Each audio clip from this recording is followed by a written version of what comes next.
Welcome back to Prime Time News, and a very special welcome to those of you watching us online at onespotmedia.com.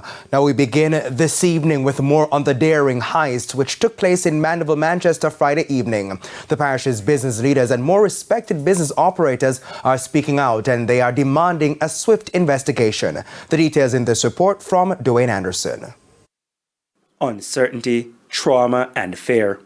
The state of many law-abiding stakeholders in Mandeville, hours after a section of the town transformed into a war zone between thugs and security personnel. Many questions remain about who did it, how much funds the gangsters made off with, and how the police investigation is progressing. But what is clear is that members of the business community know the police will have to solve the crime if they wish to restore confidence in the business people. Simon Sangster is a businessman in Mandeville. He said Friday's incident is a new low for the parish capital. The travesty that took place in the town was really unbecoming of the town.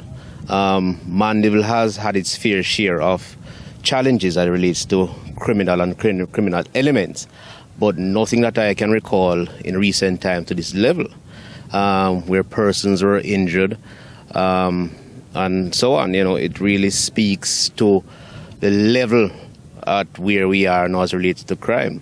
Trevor Heaven is in no doubt that the act constitutes terrorism. It just goes to show it's how fickle we are as a country, as a people, that we can at any moment be faced with this kind of terror and violent acts against law-abiding citizens.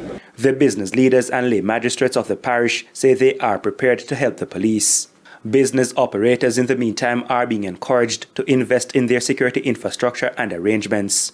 Those who do not have a camera in and outside of their buildings could look into that to add more security to their business. I'm hoping also that the police would probably be in dialogue with some business persons, those who have business close to the proximity of the incident, that they could lend a hand as it relates to their footage.